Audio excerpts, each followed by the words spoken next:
Welcome back to the Valley to Peak Nutrition Podcast. We are almost all the way through September, officially into fall, and we'll be looking at Thanksgiving and the holidays before you know it. But before we get there, Lindsay joins me this week as we're back with another Q&A episode to tackle two questions from you guys.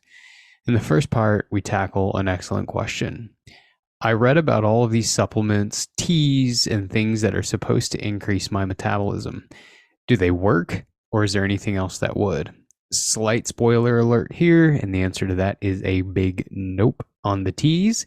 But we do cover 4 things that you can do that have an effect on your metabolism. None of them, surprisingly, are magic. They all are pretty straightforward, but still, I think things that people really aren't aware of. So hopefully you find some value in those. Second part, we tackle what proved to be a little bit of a tough question for me because it goes against my like I've adapted my own way of how I feel like nutrition works best, although you've always got to modify it to the person. This challenged that, and this is why I had Lindsay on, because she's not afraid to ask these questions. But the question was, and it wasn't from her, but she challenged me in my answers.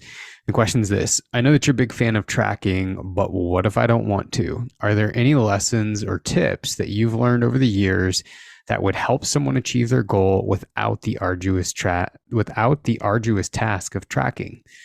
The answer isn't quite as straightforward as you may think, which is exactly what we talk about, but there are some things that I've learned over the years, both in working with people as well as my own goals, whether that's with training or with weight loss or really whatever it was, that I think will help people who have no interest in tracking. There's a lot of caveats in this one, and hopefully a ton of things that you're able to take away and apply however you see fit.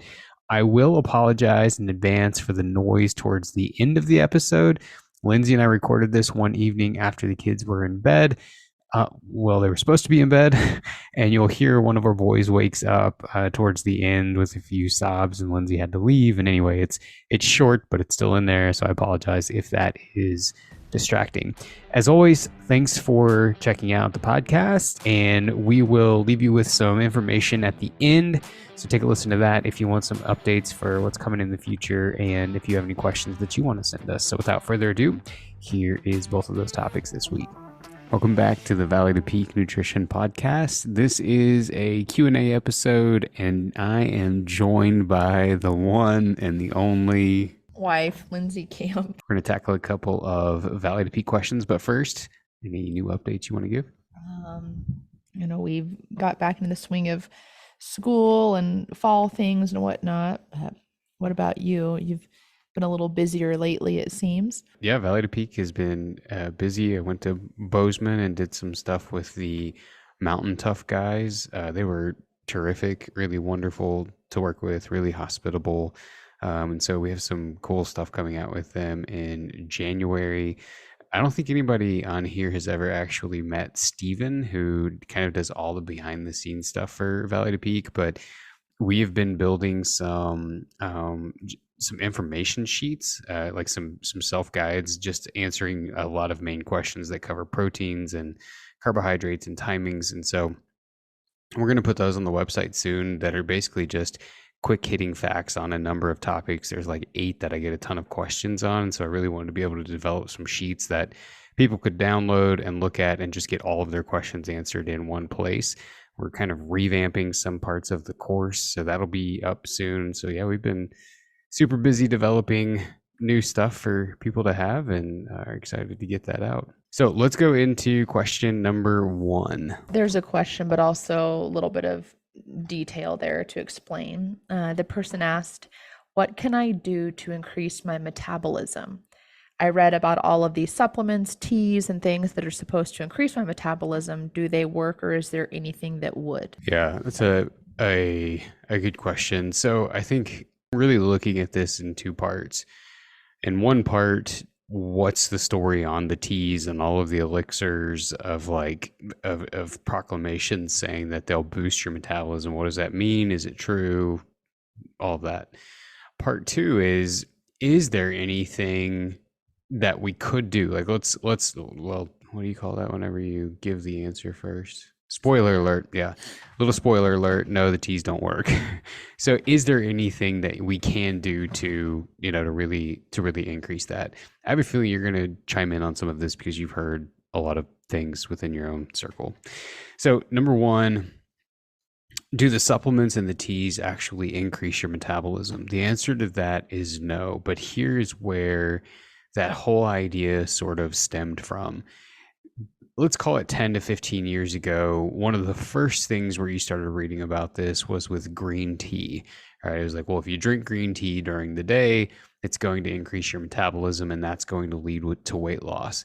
When you read the actual studies themselves, what you find is it's like, okay, compared to a control, let's call it water or black tea, you may burn 1,525 calories per day drinking nothing but water, but you may burn 1,530 calories per day drinking green tea. So they can hypothetically say that increases your metabolism and would lead to weight loss. But here's like the principle behind that, and the thing that you always have to remember when it comes to nutrition research studies, and this is where the supplement industry fails. They take that and run with it. Is the is the supposed benefit big enough to make a difference in my life? Like, is that going to mean the difference between me having success or not?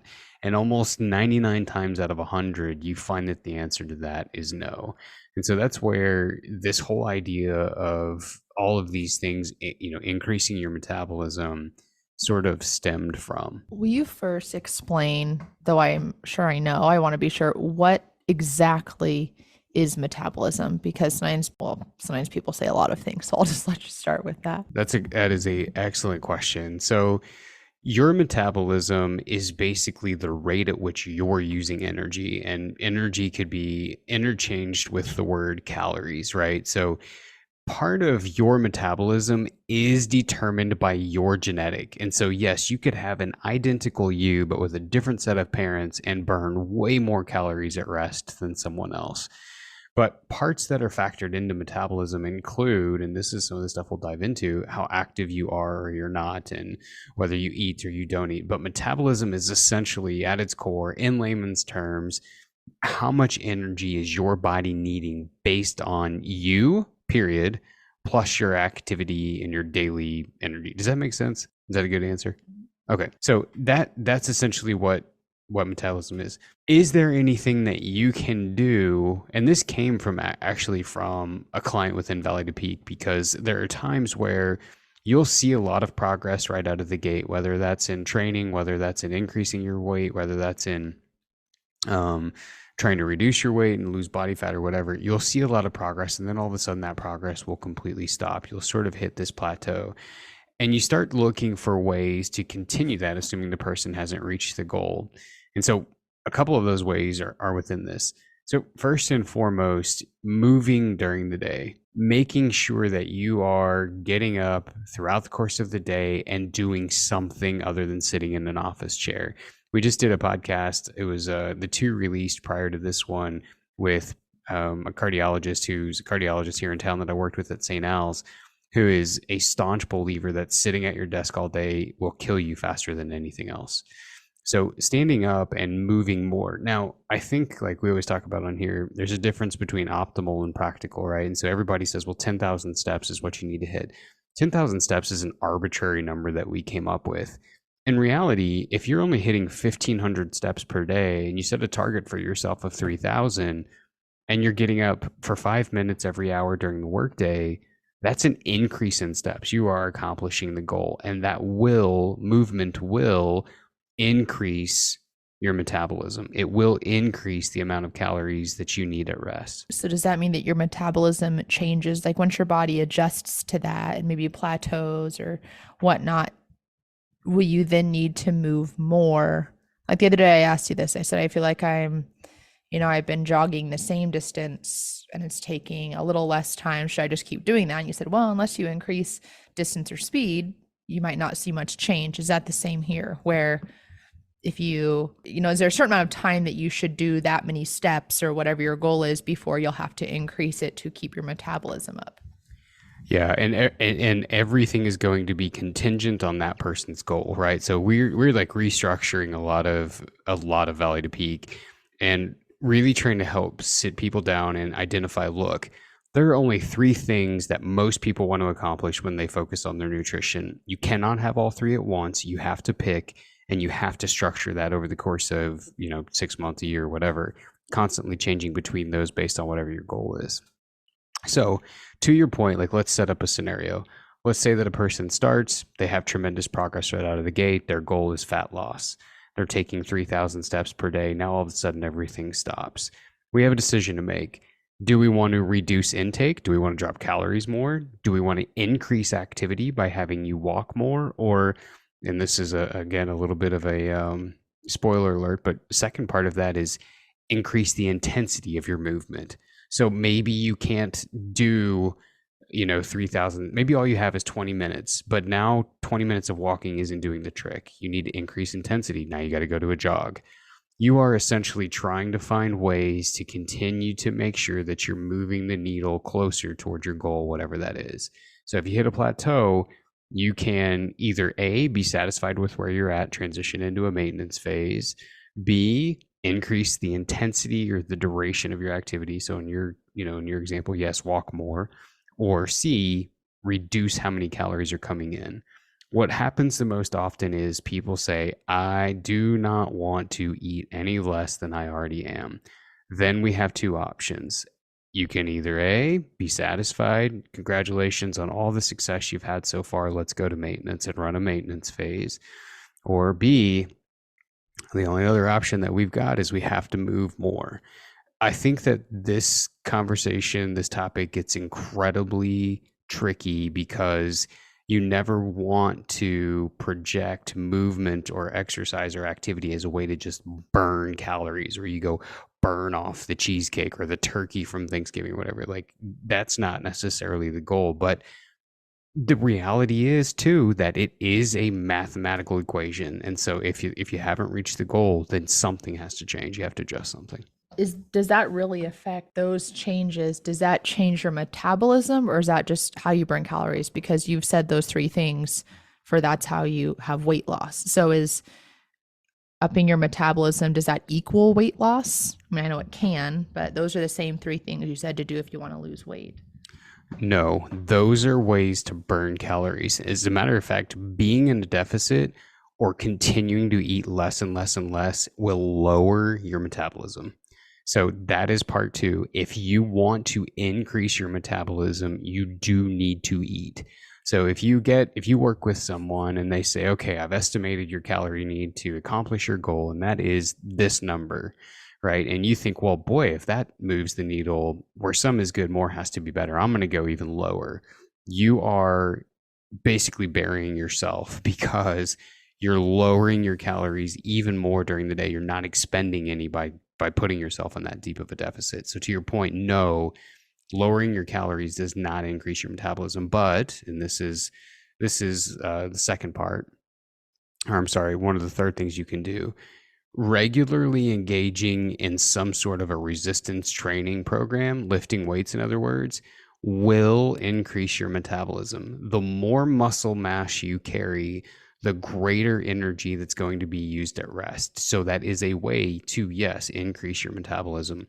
So if you weigh 100 and let's say a person weighs 200 pounds, and when they first begin a training program, 80% of that is body fat, 20% is muscle. They begin lifting weights. And now all of a sudden it's 40% of that is muscle. So only 60% of that is body fat. That same individual, even though their weight is not changed, is burning more calories at rest because there's a larger composition, there's a larger percentage made up of them that's muscle versus body fat, which will increase your metabolism at rest. Is that why people say, oh, muscle weighs more than fat? That seems tied to that misconception? That is a misconception. No, that's not. I mean, that people saying that and it increasing your metabolism are two totally different things. When they say that, they are saying or trying to encourage someone, oh, the scale is not moving, but that doesn't mean your efforts aren't being rewarded. you are basically like, I always envision Indiana Jones and Raiders of the Lost Ark, where he like quickly exchanges a gold skull for a bag of sand to prevent getting booby trapped. It doesn't work in the end, but it's almost like people are saying like you're making this exchange, and it doesn't exactly work like that. But if someone starts lifting, you will have a composition change. So we've basically covered three so far. One, just moving more during the day, making sure you're not sitting. Two, increasing the intensity of that movement can also help. And in reality, I guess that's kind of a sidetrack. I don't want to go too far down this rabbit hole, but increasing the intensity of activity will continue to increase your metabolism long after you stop the activity. So if you walk, you're burning, you're increasing your metabolism some while you're walking, but then once you stop, it's done. If you increase the intensity of an activity, that can continue far after that because your body's still recovering, which also requires energy, which increases your metabolism. And then the third one that we've covered is lifting weights, just because, again, the more muscle mass, the greater the percentage of you that is muscle versus body fat, the higher the metabolic rate, the higher the metabolism is going to be for that person. Number 4, and we kind of already talked about this a little bit, is you got to eat.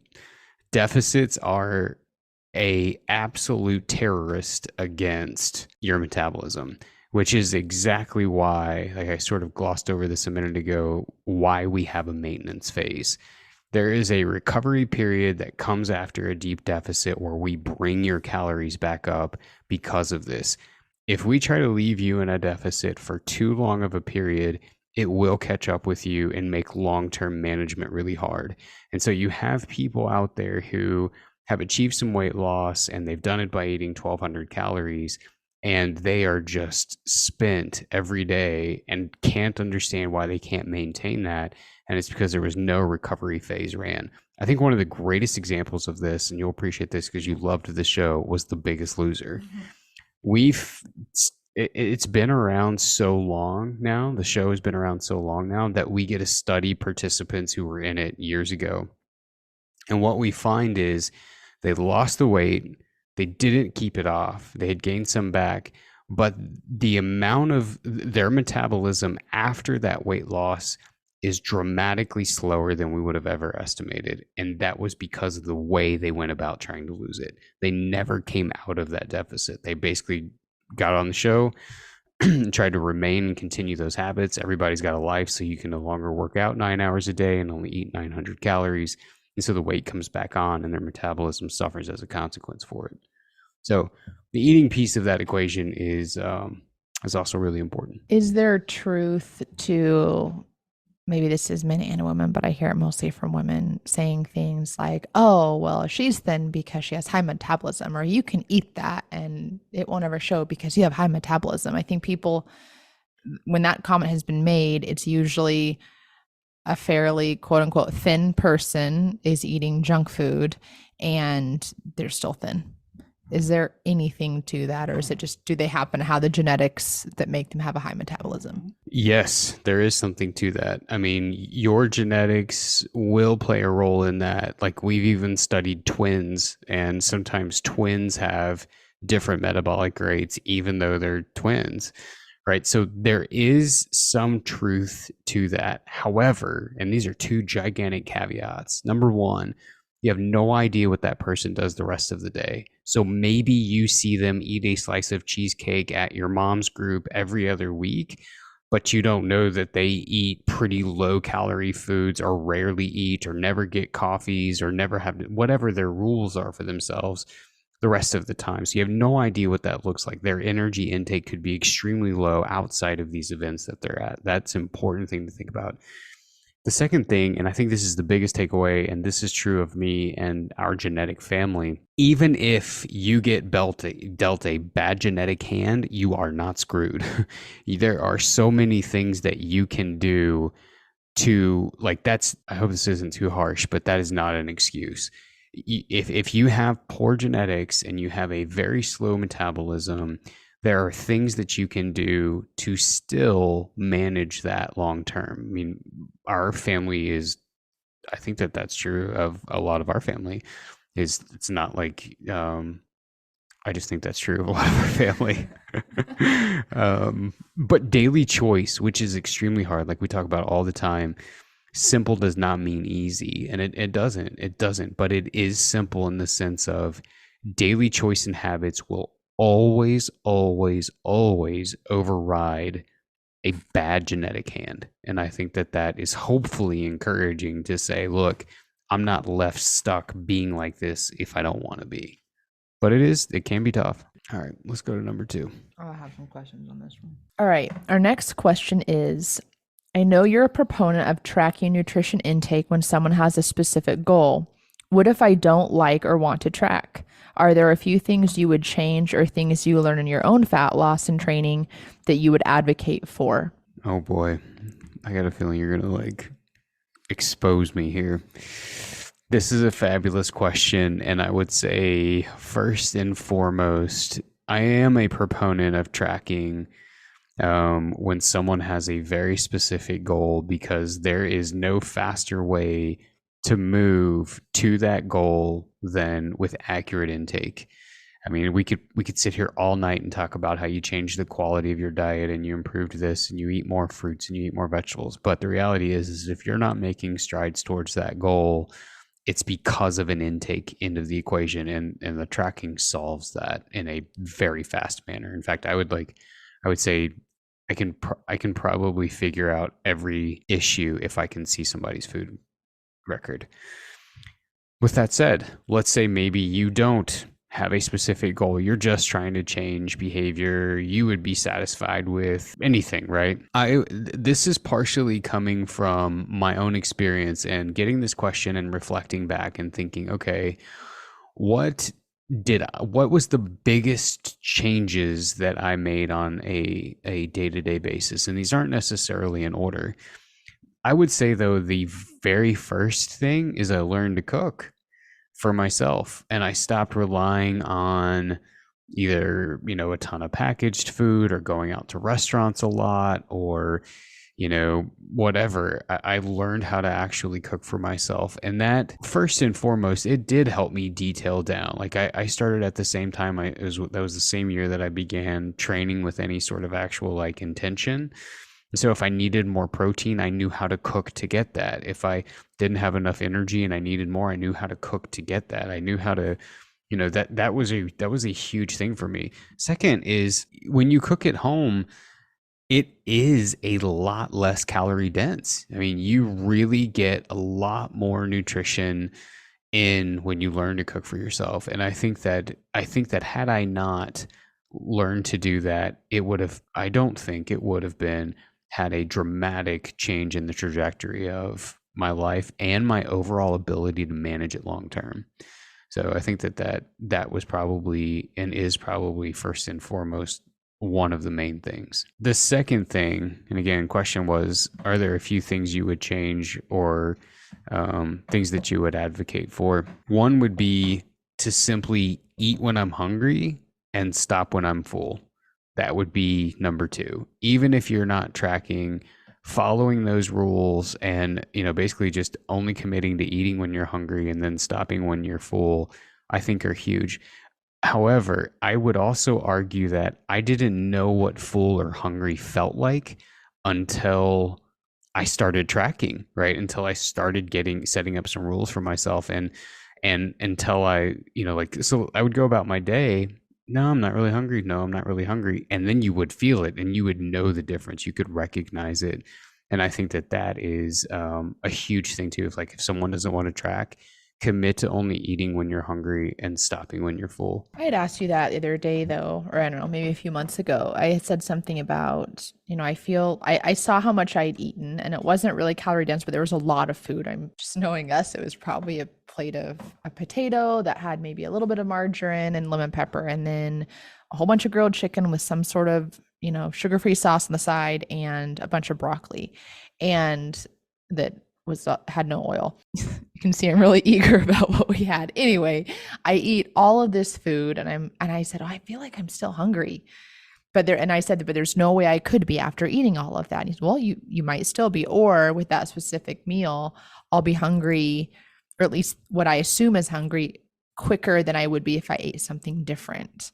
And I remember asking, well, how do I know if I'm full? How do you know what that is? And I think you said something to the effect of, when you imagine not eating anymore right now, do you what did you say? Like, do you think you're going to be hungry? Or when you picture eating maybe just a few bites more, do you feel satisfied for the time being? So is there something you could say to people to know what that feels like, or maybe a question they could ask themselves to know that they're getting close, maybe? Yeah, that's a question that people actually ask a lot.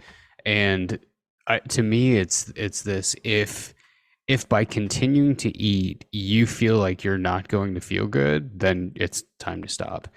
Now, the question then would be like, well, what happens if I'm hungry 2 hours later? Or what happens if I'm hungry an hour and a half later? Well, then you eat, right? And there's a lot of factors going in here. Now, I will say this: like if someone hears this and they're like, man, I just love that, I don't want to track it, but that just sounds so simple to me. Give yourself the grace and the flexibility and the time to learn what those feel like. There'll be times you screw it up, maybe. There'll be times that you don't. There'll be times that you wait too long and you're starving.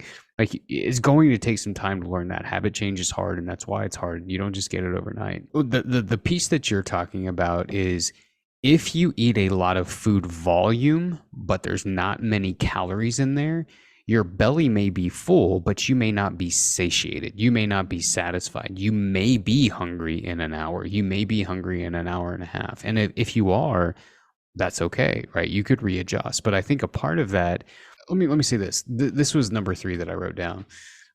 And I think that this helps you learn, this provides structure so that you can learn what those things feel like: hunger and fullness. Because I will tell you, I had absolutely no idea what that felt like when I weighed 270. No idea, couldn't tell you. I set up a eating schedule. Now that sounds extremely rigid. Don't turn this off yet, at least listen to this. It's not like a rigid structure where you're eating at 7:30 a.m. on the dot. You're canceling all meetings, so if you don't eat, then there's some sort of a turmoil. You're saying, look, I'm going to have a breakfast, I'm going to have a lunch, I'm going to have a dinner. I'm not going to have anything outside of that. I'm not going to be nibbling in the candy jar around Halloween. I'm not going to grab a bite here, a bite there, eat something off the kids' plate, or take a swig of milk, or go grab a latte, or whatever. You're having 3 structured meals. What taught me the difference between hunger and fullness was this: if I ate breakfast and 3 hours passed and I was hungry, but I knew I wasn't going to have lunch until noon, I started to learn what that felt like, right? Like, I started to learn, okay, you're hungry, but you're eating in an hour, just wait. Well, then the hunger would grow a little bit more. So I could identify, do you just want a slice of pizza because it tastes good, or are you actually hungry? And that was one of the things that really started to help me understand what that looked like. Now, there is this huge push in the dietitian world where, like, people would hate what I'm trying to say, but I also don't think that those dietitians specifically understand what it's like to be overweight, right? Or what it's like to not be able to put on weight or not be able to hit your training goals. So yes, sometimes you do need to set up some structure that seems really rigid for a period of time, not forever, so that you can learn what those things feel like and be able to be successful long term. I think that's a good way to differentiate. People will ask, oh, well, what does your husband do? Or, he's a proponent. There's been a few that, well, he's a proponent of tracking calories, right? And it's asked in a certain way that's like, I'm going to ask it like I'm interested, but really I think it's a crap idea. It seems to be.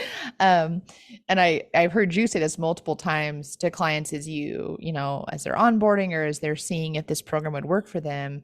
Over and over and over, you've said this really specific daily ongoing tracking is for a time. It's the only way to know exactly what's going in so we can come up with a plan that works for you, that sort of thing, which I think some people think, gosh, you're giving these people an eating disorder. I think that's a lot of it, right? And for some people, tracking like that isn't healthy. I mean, you've had clients like that too that said, for my own mental health or, maybe a past of just difficulty with nutrition, they've said, I can't do this. And you've been very flexible to say, well, what if we set up these goals? Like, I think one was including a fat, protein, and carb at every meal, just making sure they're all there. Don't measure it, make sure they're all there. So I think there's a lot of other options for people, which I think is what this person is getting at.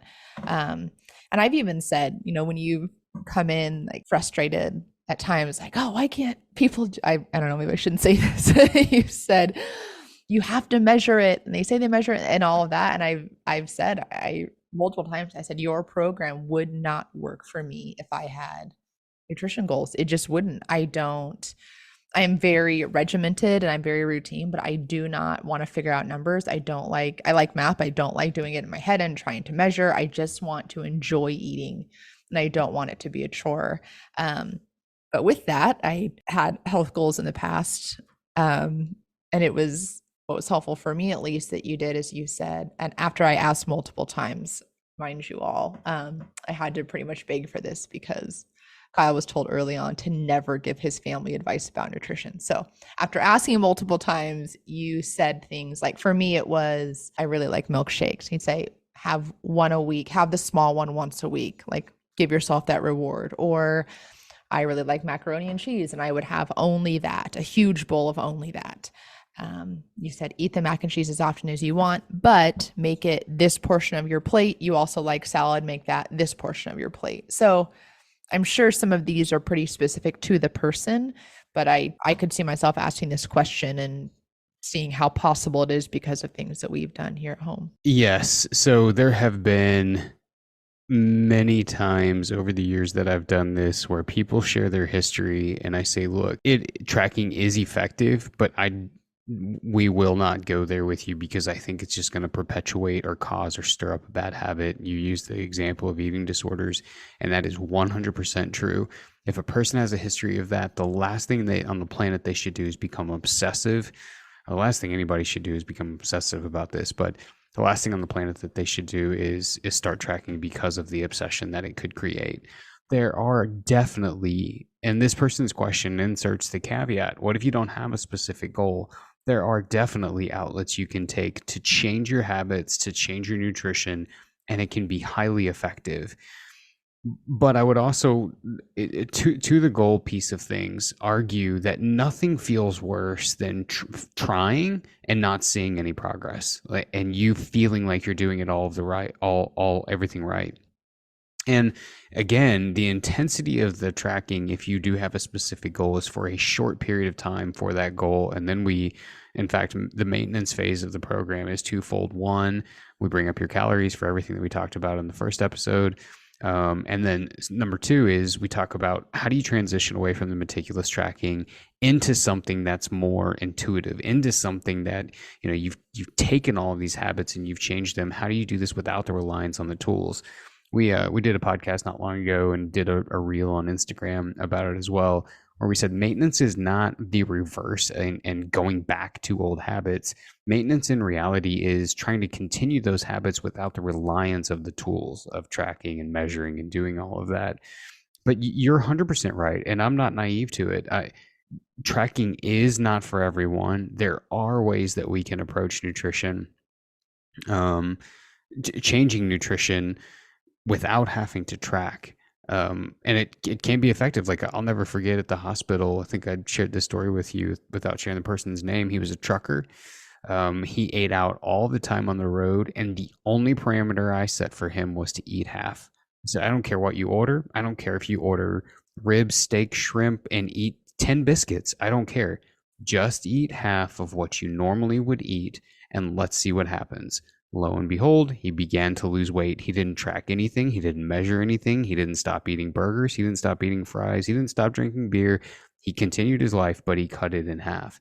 So yeah, there are a number of ways outside of tracking.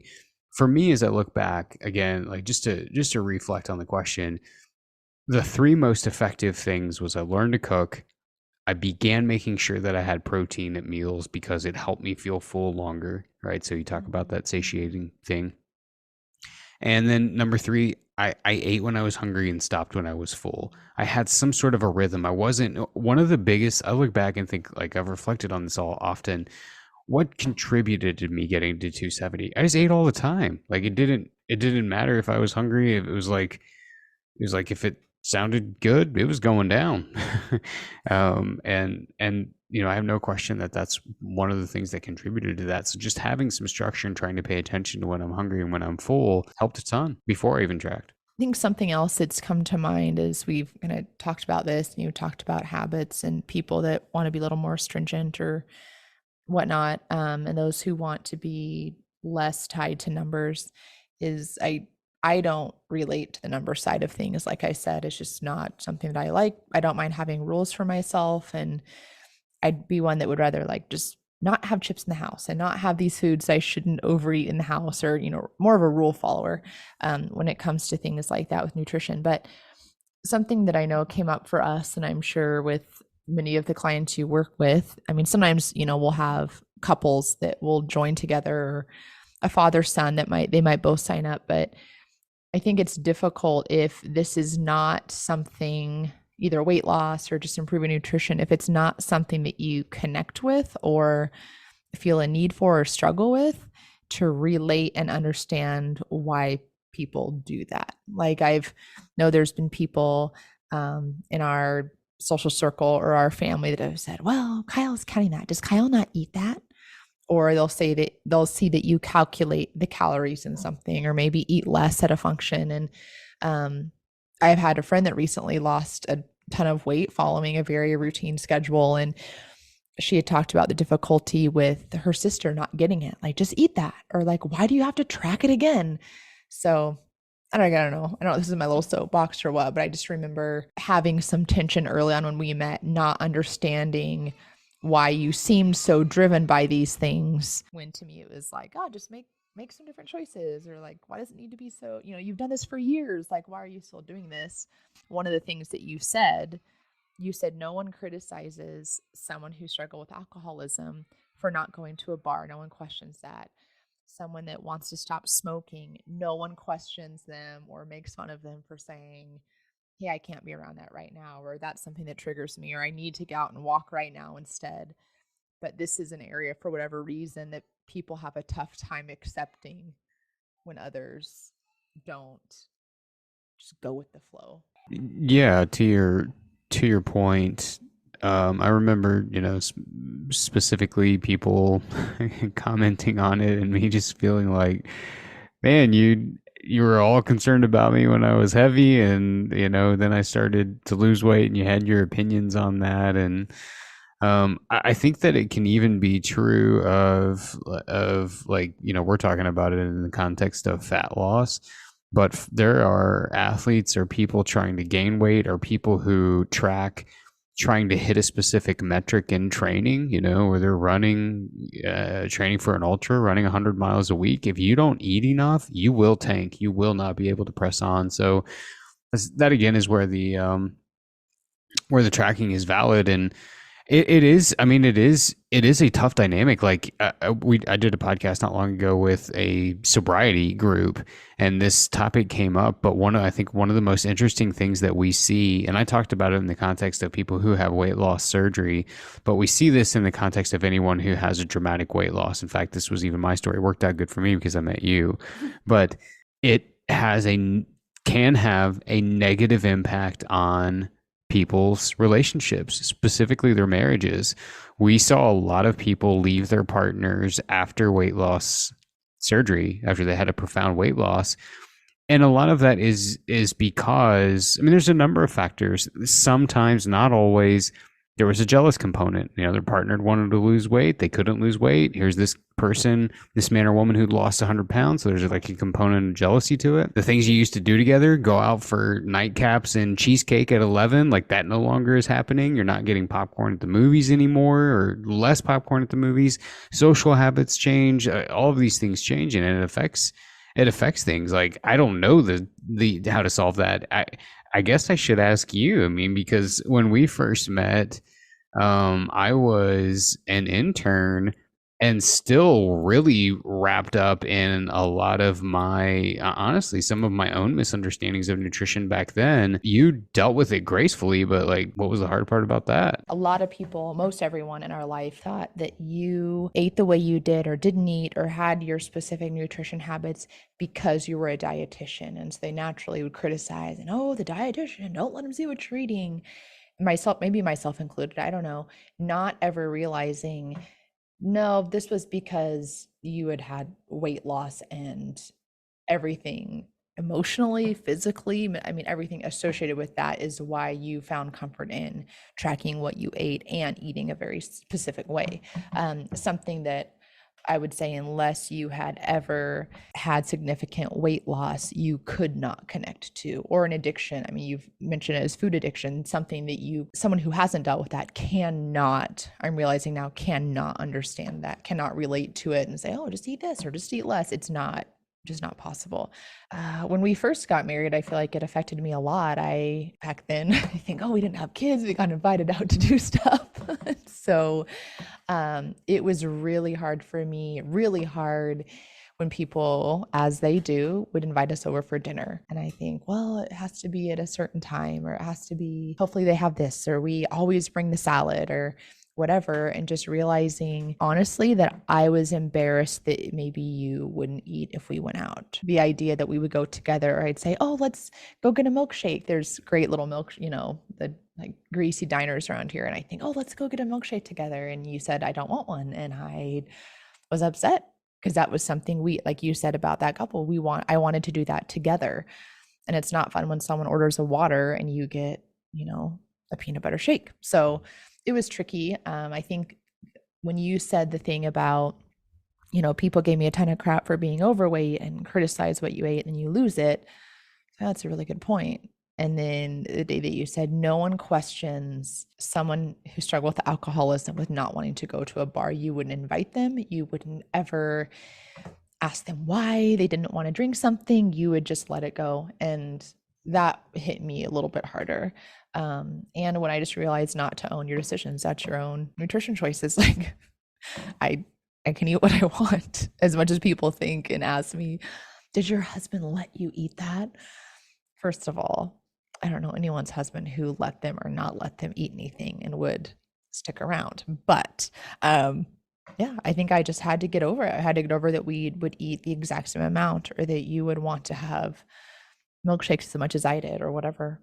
Yeah, letting people be okay with their own convictions about nutrition. I think it's great, but I also think I've got a part to own in it. I mean, this was 10 plus years ago, and in those 10 years, I mean, my thinking, my habits, everything has changed dramatically.